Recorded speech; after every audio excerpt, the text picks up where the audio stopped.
Hello students, welcome to Sagar Sharma classes. आज हम आपके लिए लेके आए हैं पार्ट 3, जो हम यूजीसी नेट कॉमर्स का 25 नवंबर शिफ्ट 1 का पेपर 2 का सॉल्यूशन आपको करा रहे थे।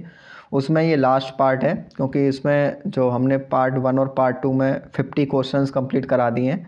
इसमें हम 40 क्वेश्चंस कराएंगे, क्योंकि जो 10 क्वेश्चंस हैं वो आपके पैसेज के हैं, तो पैसेज के क्वेश्चंस को इस पर कराना पॉसिबल नहीं है। तो ये 40 क्वेश्चंस की वीडियो होने वाली है। इसके बाद हम कुछ दिनों बाद 25 नवंबर का शिफ्ट 2 और उसके बाद 26 नवंबर का जो शिफ्ट 3 है वो भी आपको कराएंगे, क्योंकि ये क्वेश्चंस जो न्यू स्टूडेंट्स हैं उनके लिए तो बेनिफिशियल हैं ही, और जो स्टूडेंट जिनका इस बार नहीं हो पाया उसके लिए भी काफ़ी ज़्यादा बेनिफिशियल होने वाले हैं। तो चलिए स्टार्ट करते हैं। 51 question. According to the theory of dividend, the firm should follow its investment policy of accepting all positive NPV projects and paying out dividend if and only if funds are available। तो ये जो theory है वो कौन सी theory होती है? ये है आपकी रेसिडुअल थ्योरी। रेसिडुअल थ्योरी क्या बताती है कि आपको डिविडेंड केवल तभी पे करना है जब आपके पास कुछ फंड्स अवेलेबल होते हैं। तो रेसिडुअल का मतलब ही यही होता है, अवशिष्ट जो सरप्लस बचा रह जाता है उसमें से आप डिविडेंड पेमेंट करोगे। तो ये काफ़ी इजी क्वेश्चन था। Residual theory is the right answer. AMT provisions are applicable on. AMT मतलब अल्टरनेट मिनिमम टैक्स। इसमें दो चीज़ें होती हैं, ये मोस्ट इंपॉर्टेंट कन्फ्यूजिंग है। AMT तो यहाँ पूछा ही गया है, एक और होता है आपका MAT, मिनिमम अल्टरनेटिव टैक्स। तो आप दोनों को पता कर लीजिए। जो मैट होता है वो कॉरपोरेट एसएससी के लिए होता है, जबकि जो अल्टरनेटिव मिनिमम टैक्स प्रोविजंस है वो नॉन कॉरपोरेट एसएससी के लिए होते हैं। तो इस क्वेश्चन में जो राइट आंसर है वो option number 2 non corporate SSC होगा। Question number 53, which of the following statement is not true about Indian money market. Indian money market के संदर्भ में कौन सा स्टेटमेंट सही नहीं है? तो जो फर्स्ट स्टेटमेंट है, NBFCs are financial institutions that constitute organized component of money market. तो ये organized component of money market constitute नहीं करती हैं NBFCs। तो ये आपका रॉन्ग स्टेटमेंट हो जाएगा। यहाँ पर रॉन्ग ही पूछा गया है, तो राइट आंसर आपका 1 हो जाएगा। Question number 54, given below are two statements, only low price product will sell in rural India. ऐसा पॉसिबल है क्या? केवल लो प्राइस प्रोडक्ट ही वहाँ सेल किए जाएँ? नहीं, ये तो पॉसिबल नहीं है। तो पहला स्टेटमेंट गलत है। Rural consumers are homogeneous lot. Homogeneous नहीं हो सकते हैं कभी भी कंज्यूमर्स, क्योंकि उनका प्रेफरेंस टेस्ट अलग अलग होता है, तो वो हेट्रोजीनियस होते हैं। तो इस केस में जो राइट आंसर है हमारा, both statements are incorrect. Option number 2 यहाँ पर आपका राइट आंसर हो जाएगा। Next question 55, financial crisis taken the form of. आपको बताना है किसका फॉर्म कर लेते हैं वो। करेंसी क्राइसिस का, बैंकिंग क्राइसिस का, सिस्टमेटिक फाइनेंशियल क्राइसिस तो नहीं हो सकता है, और फॉरेन डेट क्राइसिस का। तो ABD यहाँ पर आपका राइट आंसर हो जाएगा, ऑप्शन नंबर 2। क्वेश्चन नंबर 56, ये आपसे पूछ रहा है which of the following are correct about complementary events. तो कॉम्प्लीमेंट्री इवेंट के संदर्भ में क्या क्या सही है? म्यूचुअली एक्सक्लूसिव होती हैं वो, इंडिपेंडेंट नहीं होती हैं, such that their probabilities add up to 1, बिल्कुल सही बात है, और कलेक्टिव एग्जॉस्टिव होती हैं। तो जो राइट आंसर है वो आपका ACD है, जो कि हमारे फोर्थ स्टेटमेंट में, फोर्थ ऑप्शन में गिवन है। तो राइट आंसर आपका फोर्थ हो जाएगा, ACD only. Which of the following forms may not result in credit risk. आपको बताना है कौन से फॉर्म्स हैं जो कि क्रेडिट रिस्क में आपके रिजल्ट नहीं करेंगे। तो जो राइट आंसर है वो है आपका D only, provide information for determining adequacy of loan provision, loan loss provision. तो ये आपका क्रेडिट रिस्क से संबंधित नहीं है, बाकी ABC आपके तीनों क्रेडिट रिस्क से संबंधित हैं। तो राइट आंसर आपका D ओनली हो जाएगा। If assessee is engaged in the business of growing and manufacturing tea in India, the non-agricultural income that case may be। ये इनकम टैक्स का क्वेश्चन है, इसमें टी बिजनेस का दिया हुआ है, तो आपको बताना है नॉन एग्रीकल्चर इनकम कितनी होगी। तो आपको पता है कि 100 में से 60% तो एग्रीकल्चर मानी जाती है, तो जो रिमेनिंग 40% इनकम होती है वो हमारी नॉन एग्रीकल्चर इनकम हो जाती है। तो राइट आंसर आपका 1 हो जाएगा। Question number 59, which of the following rules stands true while preparing schedule of changes in working capital. तो ये आपको बताना है कि आपको पता है कि an increase in current assets increasing working capital, क्योंकि वर्किंग कैपिटल का फॉर्मूला होता है current assets minus current liabilities. तो अगर करंट एसेट्स ज़्यादा होंगी तो वो इंक्रीज अगर हो रहा है तो वर्किंग कैपिटल भी ज़्यादा होगा, और अगर increase in current liabilities decrease working capital, अगर करंट लायबिलिटी बढ़ा दोगे तो वर्किंग कैपिटल डिक्रीज होगी। ये भी बात सही है। तो A and C statements are absolutely correct. Option 1 is correct. Question number 60, arrange the following market structure in the increasing order of price power to firm. ये आपको बताना है। तो 60 का जो आंसर हो जाएगा वो हमारा ऑप्शन हो जाएगा 2। अब देखिए सबसे पहले कौन सा आएगा आपका, परफेक्ट कॉम्पिटिशन। इंक्रीजिंग ऑर्डर में बताना है आपको, छोटे से बड़ा, असेंडिंग ऑर्डर में। परफेक्ट कॉम्पिटिशन सबसे पहले, उसके बाद मोनोपोलिस्टिक, उसके बाद आपका ओलिगोपॉली, और उसके बाद डुओपॉली, एट लास्ट में मोनोपॉली, क्योंकि मोनोपॉली में आपका सिंगल सेलर होता है तो उसके पास प्राइसिंग पावर सबसे ज़्यादा होती है। तो इस तरीके से आप इसको सेलेक्ट कर सकते थे। Question number 61, which of the following statement are the defect of Indian money market. Indian money market की कौन कौन सी कमियां हैं आपको ये बताना है।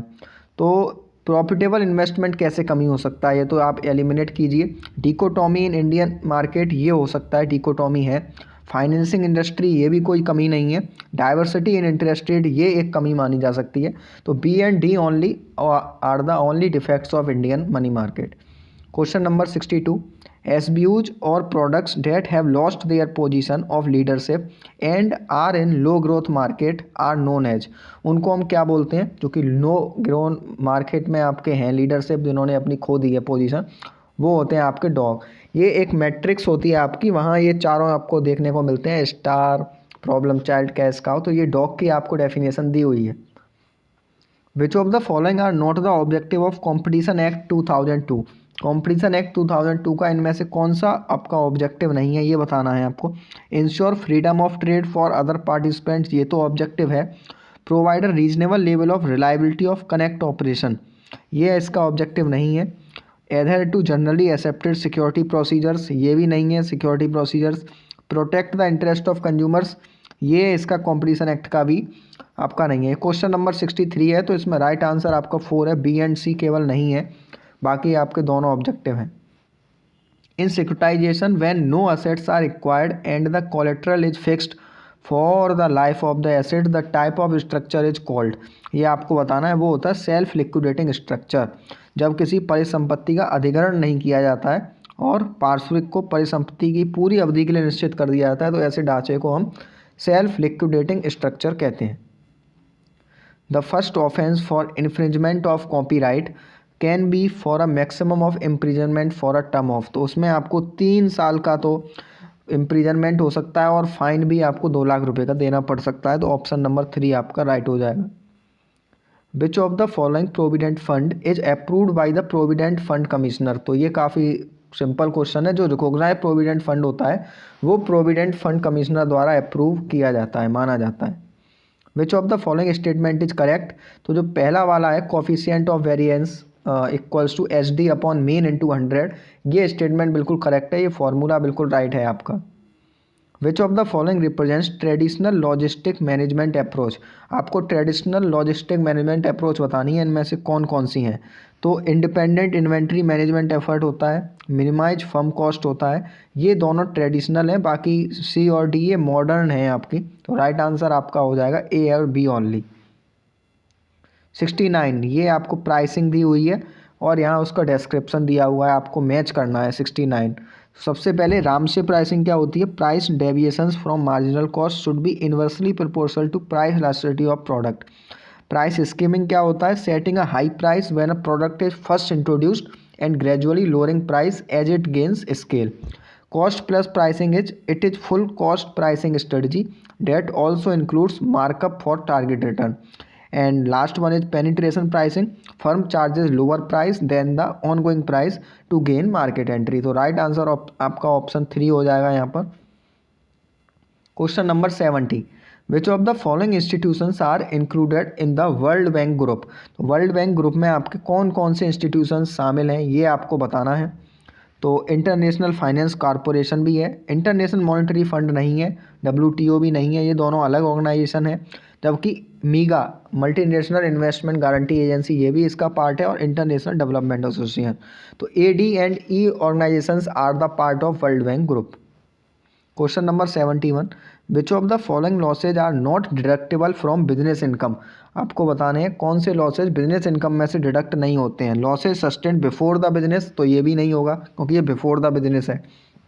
Losses incurred in the closing down of the business, ये भी डिडक्टेबल नहीं होते हैं बिजनेस इनकम में से। Losses incurred due to damage destruction of capital assets, ये भी इसमें आपके इंक्लूड नहीं होते हैं। तो A B and C only is the right answer. जबकि रॉ मटेरियल का लॉस और फिनिश गुड्स का इन ट्रांजिट में ये भी आपका डिडक्टेबल है। Loss of stock in trade ये भी डिडक्टेबल है, लेकिन ए बी सी आपके डिडक्टेबल नहीं है from business income. Factor conditions in Michael Porter's competitive advantage of nations include skilled labor and scientific knowledge। तो ये आपका इंक्लूड करते हैं फैक्टर कंडीशंस। राइट ऑप्शन आपका 4। Which among the following is not a primary determinant of organizational structure. Chain and span भी होता है, power and control भी है, डिफरेंशिएशन एंड इंटीग्रेशन भी है, लेकिन capacity and lower needs are not a primary determinant of organizational structure, they are secondary determinant.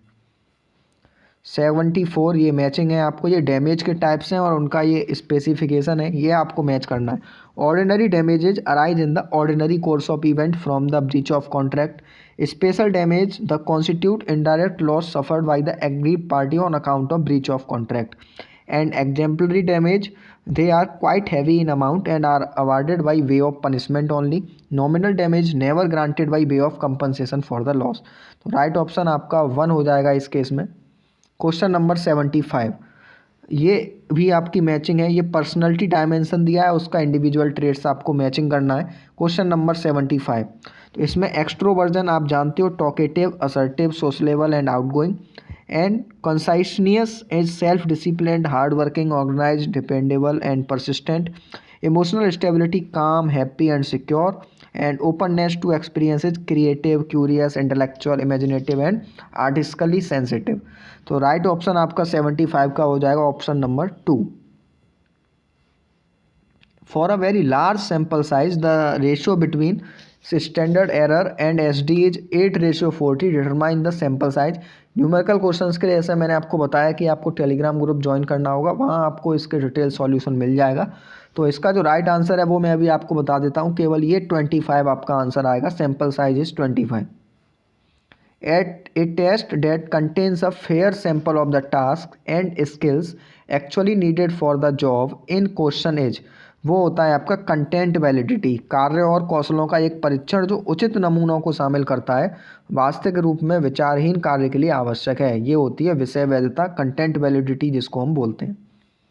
Which of the most potent driver of business transformation during कोविड-19 pandemic. तो कोविड-19 pandemic के दौरान आपका technology adoption and innovation is the most important driver of business transformation. The liquidator after realising the assets of the company should distribute the proceeds among below mentioned elements in the following order. तो आपको बताना है जब company की liquidation होता है ना, तो उसमें कुछ ऑर्डर में हम पेमेंट करते हैं, तो वो क्या ऑर्डर होता है ये आपको बताना है। तो सबसे पहले जो पेमेंट किया जाता है वो लीगल चार्जेस का किया जाता है। उसके बाद हम liquidator remuneration and cost of expenses provide करते हैं। फिर workman dues and claims of secured creditor होता है आपका।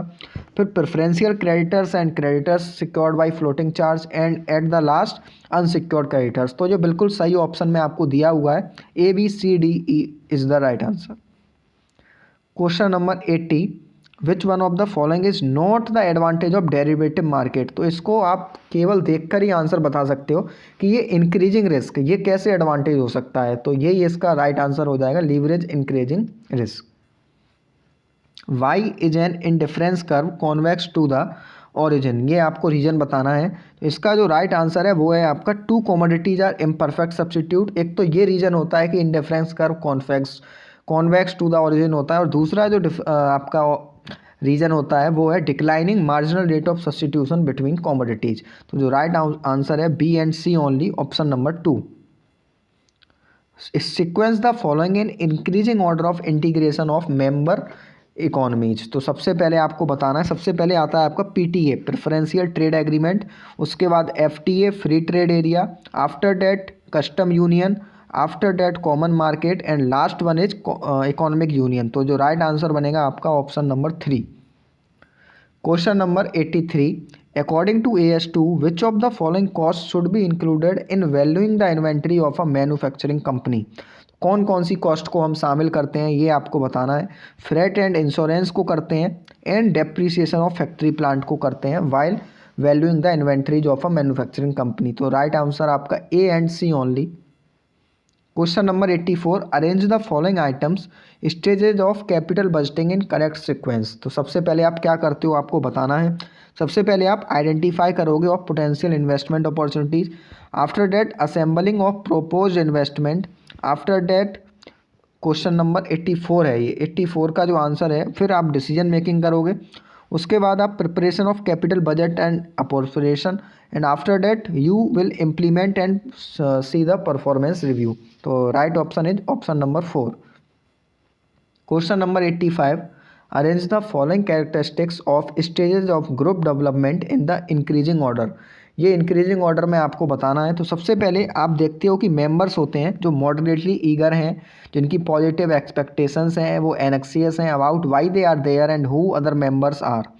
After that conflict start arising due to the difference of opinion among members. Members begin to resolve differences and clarify the purpose of the group and the role of group members. After that, members are highly task oriented. There is only unity in the group. And last one is it includes recognition for participation and achievement. तो right option आपका 3 होगा इसमें। For a Poisson distribution, variable x px बराबर 0, px2 px1 is standard deviation would be. इसका जो right answer है वो √0.5। इसका सॉल्यूशन हम आपको टेलीग्राम ग्रुप में अवश्य प्रोवाइड कराएंगे। Question number 87, arrange the following stages of processing of data in a correct sequence. तो आप कैसे डेटा को प्रोसेस करते हो उसका आपको सीक्वेंस बताना है। सबसे पहले एडिटिंग करते हैं हम, after that coding, after that classification, after that tabulation, and last one is using percentage. तो जो राइट आपका ऑप्शन बनेगा, क्वेश्चन नंबर ये है आपका 87। 87 का जो राइट ऑप्शन है आपका ऑप्शन नंबर 4। सबसे पहले आपने की editing, coding, classification, tabulation and using percentage. Question number 88, which one of the following statement is a promissory note. तो जो फोर्थ स्टेटमेंट है, I acknowledge to be indebted to you for ₹10,000 to be paid on demand for value received. तो this is an example which represents a promissory note. Question number 89, corporate social responsibility is the continuing commitment by business to behave ethically and contribute तो public health, education and literacy, maintaining ecological balances and protecting environment, and it rendering, sponsoring and donating to social and charitable activities। तो ये CSR में कंपनियों को काम करने होते हैं तीनों चीज़ों के अंदर, B, C and D। Company political awareness में कभी काम नहीं करती है, जेंडर डाइवर्सिटी में भी वो नहीं होती है, तो केवल B, C, E आपका CSR से रिलेटेड होते हैं जो कंपनी काम करती है। Arrange the following stage of formation of companies in a proper sequence. ये लास्ट क्वेश्चन है, इसके बाद हमारा शिफ्ट 1 का पूरा पेपर हमने करा दिया है आपको, पेपर 1 का भी और पेपर 2 के पूरे 90 क्वेश्चंस आपके हो गए हैं। अब शिफ्ट 2 हम आपको 1-2 दिन में स्टार्ट कराएंगे। ये मोस्ट इंपॉर्टेंट क्वेश्चंस हैं आपके जो आगे आने वाले एग्जाम्स हैं, और इससे आपको काफ़ी आइडिया मिलेगा। जो भी ये क्वेश्चन कर रहा है उसका बहुत फ़ायदा होने वाला है। Arrange the following stage of formation of companies in a proper sequence. Company के फॉर्मेशन की स्टेज बतानी है। सबसे पहले हम प्रमोशन करते हैं, after that selection of name, after that incorporation stage आती है, फिर raising of share capital stage, and last one is commencement stage. तो आपका option number 3 is the right answer. तो आशा करते हैं आपको ये क्वेश्चंस बेहद पसंद आए होंगे। धन्यवाद।